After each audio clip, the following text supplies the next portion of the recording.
Hello everyone. Start करेंगे question number 71 से। ठीक है, तो ये भी लॉन्ग क्वेश्चन है। Revaluation account, partners capital account और बैलेंस शीट तीनों बनानी है। ठीक है, अच्छा क्वेश्चन है। इसमें सिर्फ पॉइंट नंबर सी है जो थोड़ी बढ़िया एडजस्टमेंट है, बाकी तो सारी की सारी इजी एडजस्टमेंट्स हैं। ठीक है, तो डिस्कस करना शुरू करेंगे। Deepika and Rajshree are partners in a firm sharing profits and losses in the ratio of 3:2। ठीक है, तो ओल्ड पार्टनर्स की ओल्ड रेशियो दे रखी है। On 31 March 2023 their balance sheet was, तो ओल्ड बैलेंस शीट दे रखी है। ठीक है, तो इसकी लाइबिलिटी साइड में एक नई चीज हमें मिलेगी, उस पर ध्यान देना है। ठीक है, तो मैं बताता हूँ इसमें क्या डिफरेंट है। यूजुअली हम लोग क्या करते हैं, हम लोग रिजर्व ढूंढते हैं। ठीक है, और P&L अकाउंट ढूंढते हैं, ऐसी चीजें ढूंढते हैं। लेकिन इसमें देखो, इसमें एक इंपॉर्टेंट चीज है बैंक ओवरड्राफ्ट। ठीक है, बैंक ओवरड्राफ्ट का मीनिंग क्या होता है, मीनिंग पता होना चाहिए। ठीक है, तभी हम इसको सॉल्व कर पाएंगे।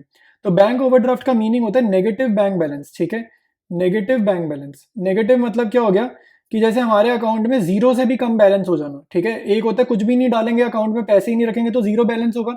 लेकिन अगर आपने जीरो में से ही पैसा निकाल लिया तो नेगेटिव हो जाएगा। ठीक है, जैसे -1000, -2000। तो ये हो गया बैंक ओवरड्राफ्ट। ठीक ठीक है, तो हमारा बैंक ओवरड्राफ्ट क्वेश्चन में कितना चल रहा है, 6000। मतलब कि मेरे को 6000 रुपए बैंक को अगर मैं दूंगा ना, तब मेरा अकाउंट में कितना पैसा होगा, जीरो होगा। यानी कि ये -6000 है। ठीक है, तो जब भी बैंक ओवरड्राफ्ट का क्वेश्चन होगा, आपने चेक करना है कि मेरे पास एसेट साइड्स में बैंक बैलेंस है कि नहीं है। तो यहाँ पर बैंक बैलेंस दिख रहा है कैश एट बैंक 2800। यानी कि जब हम न्यू बैलेंस शीट फॉर्म करेंगे ना, तो ये बैंक ओवरड्राफ्ट को, क्वेश्चन साइलेंट है, बैंक ओवरड्राफ्ट रिलेटेड कोई एडजस्टमेंट तो है नहीं, क्वेश्चन साइलेंट है। तो आपने क्या करना है, इस 6000 को ना जब न्यू बैलेंस शीट बनाएंगे तो बैंक बैलेंस में से माइनस कर देना। ठीक है, और तब हमारे पास बैंक बैलेंस, देखो इसकी कैपिटल आई होगी ना, कैपिटल ऐड कर देंगे तो बैंक बैलेंस 6000 से काफी ज्यादा हो जाएगा। तो वहां पर जैसे 32,000 इसमें ऐड करेंगे 2800 में से, और फिर माइनस कर देंगे 6000 जब न्यू बैलेंस शीट बनाएंगे। ठीक है, तो ऐसे एडजस्ट करना है बैंक ओवरड्राफ्ट को, क्वेश्चन साइलेंट रहेगा। और दूसरी इंपॉर्टेंट बात, दूसरी एक बात और याद रखो, अगर क्वेश्चन में बैंक है ही नहीं, कैश एट बैंक कुछ नहीं लिखा, सिर्फ क्वेश्चन में लिख रहा है कैश इन हैंड, ये इंपॉर्टेंट है, सेकंड पॉइंट है बैंक ओवरड्राफ्ट से रिलेटेड, ये भी समझ लो। अगर कह रहा है कैश इन हैंड है और हमने सामने वाले की कैपिटल की एंट्री भी, मान लो पार्टनर्स कैपिटल अकाउंट में कैसे कर दी, बाय कैश अकाउंट। ठीक है, मान लो हमने इसको बाय कैश कर दिया, तो कैश बैलेंस बढ़ेगा, बैंक बैलेंस तो बढ़ेगा नहीं। ऐसे केस में आप बैंक ओवरड्राफ्ट को न्यू बैलेंस शीट में भी लाइबिलिटी साइड पे कॉपी कर दोगे तो भी चल जाता है। ठीक है, जैसे सन्ड्री क्रेडिटर्स कॉपी करोगे, पब्लिक डिपॉजिट कॉपी करोगे, बैंक ओवरड्राफ्ट भी कॉपी कर देना। अगर एसेट साइड में खाली कैश इन हैंड है और न्यू पार्टनर की कैपिटल भी तुमने कैश इन हैंड में ही ऐड कर दी, मतलब कैश एट बैंक खोला ही नहीं। ठीक है, तो इसमें दो सिनारियो है। हमारे केस में जो क्वेश्चन है कैश एट बैंक है, इसकी कैपिटल को भी हम बाय बैंक से निकालेंगे, तो बैंक ओवरड्राफ्ट एडजस्ट कर देंगे new bank balance, new balance sheet में। ठीक है, अभी डाउट आ रहा होगा, अगर डाउट आ रहा है तो जब मैं बैलेंस शीट बनाऊंगा ना इस क्वेश्चन की, वहां पर एक बार फिर से डिस्कस कर लेंगे इस चीज को। ठीक है, अब देखते हैं क्वेश्चन की एसेट साइड। एसेट्स में भी कोई भी लॉस नहीं दिख रहा, P&L अकाउंट, डिफर्ड रेवेन्यू कुछ नहीं दिख रहा। ठीक है, तो सीधे नीचे पढ़ते हैं, एडजस्टमेंट्स देखते हैं। On 1 April 2023 the partners admit Anshu as partner on the following terms. तो न्यू पार्टनर का नाम क्या है, Anshu. New profit sharing ratio given है तीनों पार्टनर्स की। तो जब भी न्यू रेशियो दे दे, ओल्ड रेशियो दे दे, हमें सैक्रिफाइसिंग रेशियो निकालनी है, old ratio minus new ratio करके। तो ये एक वर्किंग नोट में एक ये पॉइंट करना है। पॉइंट नंबर बी कह रहा है Anshu shall bring in 32,000 as his capital. Capital लेकर आ रहा है, सिंपल है, कोई इसमें मुश्किल नहीं है, पार्टनर्स कैपिटल अकाउंट में शो कर देंगे। पॉइंट नंबर सी है Anshu is unable to bring his share of goodwill. Partners therefore decide to calculate the goodwill on the basis of Anshu's share in profits and the capital contribution made by her to the firm. ठीक है, तो एक तो वो capital ला नहीं रहा, sorry, एक तो वो प्रीमियम ला नहीं रहा कैश की फॉर्म में, तो यानी कि करंट अकाउंट ओपन करना है। ठीक है, unable to bring his share of goodwill लिखा है, मतलब कि करंट अकाउंट से एडजस्टमेंट करनी है। एडजस्टमेंट कैसे करनी है ये हम समझेंगे पार्टनर्स कैपिटल अकाउंट बनाते हुए, क्योंकि इसका वर्किंग नोट में पूरा काम होगा, ऐसे एक लाइन में समझ नहीं आएगा। ठीक है, तो वर्किंग नोट जब मैं बनाऊंगा पार्टनर्स कैपिटल अकाउंट बनाते टाइम, तब ये पॉइंट नंबर सी हम डिस्कस करेंगे। पॉइंट डी है पूरा रिवैल्यूएशन अकाउंट से रिलेटेड, इसमें सारी एडजस्टमेंट्स रिवैल्यूएशन अकाउंट की है। रीड करते हैं। Plant and machinery to be valued at 60,000। तो ऊपर देखो प्लांट एंड मशीनरी की वैल्यू 48,000 है, यानी कि बढ़ानी है, 48,000 से कितनी करनी है, 60,000 करनी है। तो 12,000 से क्रेडिट कर देंगे प्लांट एंड मशीनरी को रिवैल्यूएशन अकाउंट में। स्टॉक एट 40,000, तो स्टॉक देखो भाई कितना है ऊपर, स्टॉक हमें गिवन है 32 का, कितना करना है 40, ये भी बढ़ाना है, सेम ट्रीटमेंट बाय स्टॉक हो जाएगा रिवैल्यूएशन में 8,000। And the provision for doubtful debts is to be maintained at 4000। Provision देखो भाई 800 से 4000 करनी है। प्रोविजन का जो बैलेंस होता है ना, नेचर होता है ये चीज जो प्रोविजन फॉर डाउटफुल डेट्स है, भले ही ये एसेट्स में लिखा है लेकिन एसेट्स में देखो कैसे लिखा है, लेस करके लिखा है ना, इसका नेचर होता है लाइबिलिटी का। प्रोविजन का नेचर होता है लाइबिलिटी का। तो प्रोविजन करनी है 800 से कितनी करनी है 4000, तो ये बढ़ानी है 3200 से, ये नुकसान है, रीवैल्यूएशन की डेबिट में जाएगा। Value of land and building has appreciated by 20%, बढ़ानी है by land and building revaluation में। Furniture has been depreciated by 10%, 10% से कम करने, डेप्रिसिएशन नुकसान होता है। रीवैल्यूएशन की डेबिट साइड में 10,000 का फर्नीचर है, 10% निकालेंगे क्या आएगा 1000, ठीक है। तो ये पूरा रीवैल्यूएशन अकाउंट रिलेटेड था। नेक्स्ट एडजस्टमेंट देखेंगे। There is an additional liability of 8000 being outstanding salary payable to employees of the firm. तो आउटस्टैंडिंग सैलरी का नेचर क्या होता है, लाइबिलिटी। तो कह रहे हैं लाइबिलिटी क्रिएट हुई है, इंक्रीज हुई है लाइबिलिटी, तो लाइबिलिटी का बढ़ना क्या होता है, नुकसान है, रीवैल्यूएशन की डेबिट साइड में चला जाएगा, ठीक है। और जो भी चीजें हम रीवैल्यूएशन में भेजते हैं ना, इन सभी का इफेक्ट पड़ता है बैलेंस शीट पे, ठीक है। ये चीज तो अंडरस्टूड है, जो भी आप रीवैल्यूएशन में भेज रहे हो उसका सबका इफेक्ट बैलेंस शीट में पड़ेगा जब हम न्यू बैलेंस शीट ड्रॉ करेंगे। This liability is not included in the outstanding liability stated in the above balance sheet. Partners decide to show this liability in the books of account of the reconstituted firm. Reconstituted मतलब after the admission, जब admission हो जाएगा। Basically इन दोनों lines का ना कुछ meaning नहीं है, ठीक है, जस्ट ऐसी कंफ्यूज करने के लिए लिखा है, कुछ मीनिंग नहीं है इसका। हमें नॉर्मल बनाना है, जैसे हर क्वेश्चन में रीवैल्यूएशन, पार्टनर्स कैपिटल और बैलेंस शीट बनाते हैं, बिल्कुल वैसे ही स्टार्ट करना है, ठीक है। एक और पॉइंट, इस क्वेश्चन में अगर आप नोटिस करोगे तो गुडविल की वैल्यू नहीं गिवन कि फर्म की गुडविल कितनी है। तो जब फर्म की गुडविल नहीं गिवन होती ना, वो क्वेश्चन कौन सा होता है, हिडन गुडविल का क्वेश्चन होता है, ठीक है। तो ये क्वेश्चन हमारा हिडन गुडविल का है, और ये वर्किंग नोट में करेंगे जब हम पार्टनर्स कैपिटल अकाउंट ड्रॉ कर रहे होंगे उस टाइम पर, ठीक है। अभी स्टार्ट करते हैं रीवैल्यूएशन अकाउंट प्रिपेयर करना। स्टार्ट करते हैं पार्टनर्स कैपिटल अकाउंट प्रिपेयर करना।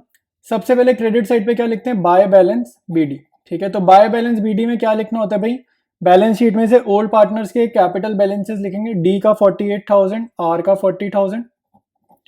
नेक्स्ट स्टेप में रीवैल्यूएशन का प्रॉफिट डिस्ट्रीब्यूट कर देंगे, तो रीवैल्यूएशन अकाउंट लिख देंगे, यहाँ पे प्रॉफिट है, कॉपी करना है, ठीक है।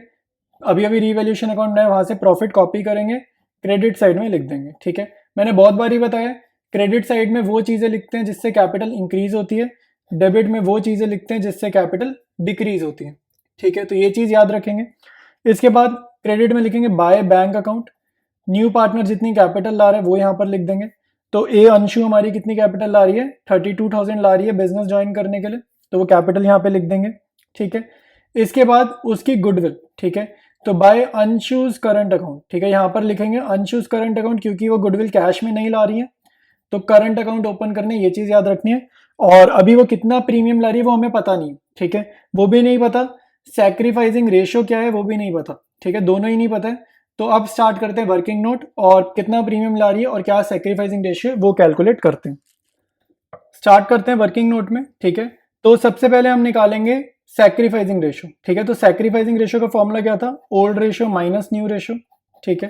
तो इसमें डी की सैक्रिफाइसिंग रेशियो क्या होगी भाई, ओल्ड रेशियो क्या थी 3:2 थी, और न्यू रेशियो क्या है तीनों पार्टनर्स की 5:3:2, ठीक है। और हमारे पार्टनर्स के नेम क्या है, D/R/A, ठीक है। तो ओल्ड पार्टनर्स की 3:2, न्यू रेशियो है 5:3:2। सैक्रिफाइसिंग रेशियो निकालेंगे डी की 3/5 माइनस 5/10, ठीक है। तो ये सॉल्व करने पे आ रहा है 1/10। आर की सैक्रिफाइसिंग रेशियो निकालेंगे 2/5 माइनस 3/10, तो ये हमारा सॉल्व करने पे आ रहा है 1/10 पॉजिटिव, ठीक है। ये एलसीएम लेना है, ये चीज ध्यान रखना है, 5 है ये 10 है, ये 5 है ये 10 है। तो सैक्रिफाइसिंग रेशियो हमारी कितनी आ गई 1/10, रेशियो 1/10, डिनोमिनेटर सेम है, तो कैंसिल आउट हो गया, कितना आ जाएगा 1:1। तो सैक्रिफाइसिंग रेशियो तो हमारी आ गई 1:1, ठीक है। उसके बाद क्वेश्चन में गुडविल नहीं पता है, तो हिडन गुडविल का क्वेश्चन है, तो हिडन गुडविल का फॉर्मूला याद होना चाहिए। तो हिडन गुडविल का फॉर्मूला क्या होता है, ठीक है। तो ये फॉर्मूला होता है total capital as per new partner share, ठीक है। तो न्यू पार्टनर के शेयर के हिसाब से टोटल कैपिटल निकालेंगे, ठीक है। और उसमें से माइनस क्या करते थे, माइनस करते थे adjusted capital of all the partners, ठीक है। एडजस्टेड कैपिटल का मतलब होता है जो बैलेंस शीट में कैपिटल गिवन होती है ना, उसकी बात नहीं कर रहे, वो एडजस्टेड नहीं होती। उस कैपिटल में रिवैल्यूएशन का प्रॉफिट वगैरह ऐड कर दो, जनरल रिजर्व गिवन है वो डिस्ट्रीब्यूट कर दो, वो सब करने के बाद जो आती है उसको बोलते हैं एडजस्टेड कैपिटल, ठीक है। तो यहाँ पे वो वाली कैपिटल लिखनी है।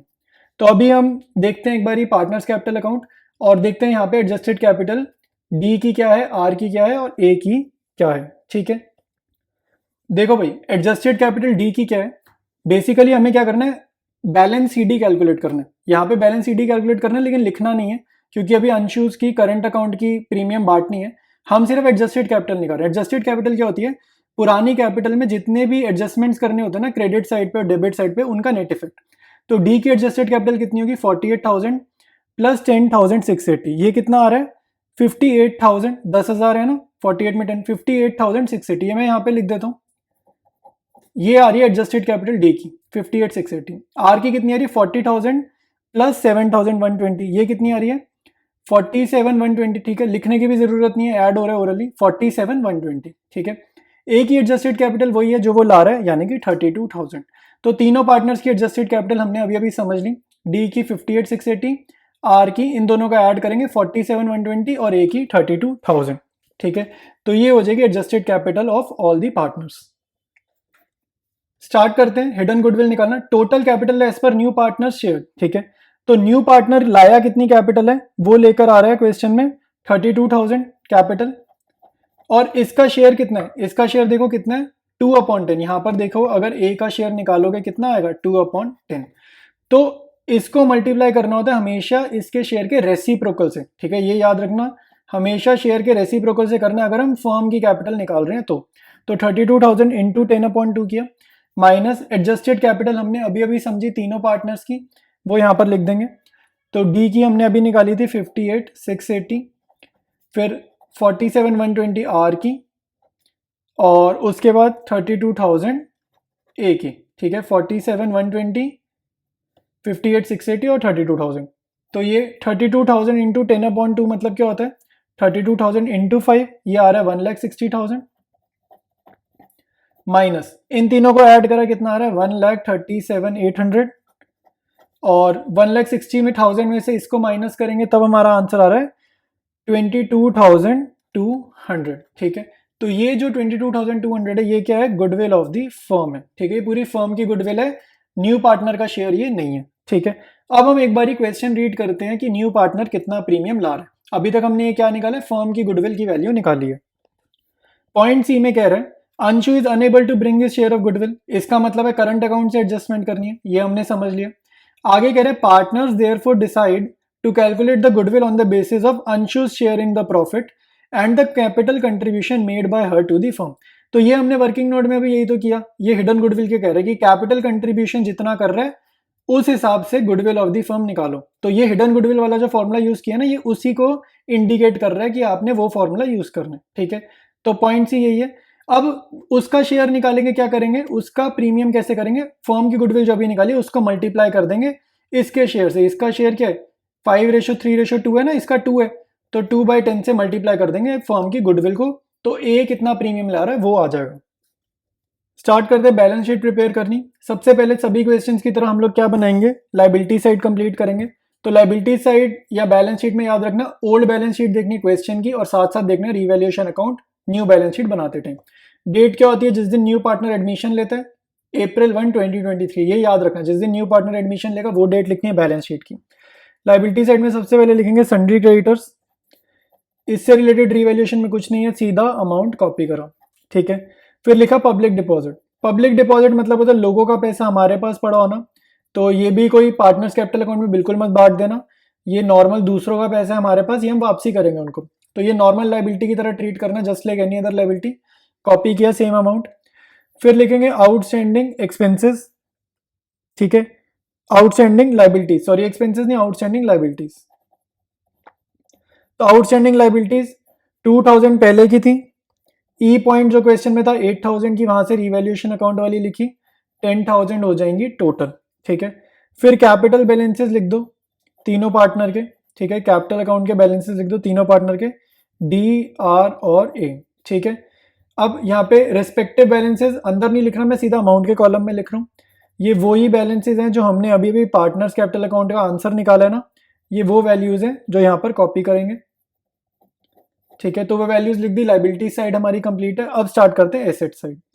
एसेट साइड में क्वेश्चन से कैश इन हैंड लिखा, 1200 का कॉपी करें। अब आते हैं बैंक, ये इंपॉर्टेंट है, बैंक जरा ध्यान से समझ लो। ओल्ड बैलेंस गिवन है 2800, लिख दिया, ठीक है।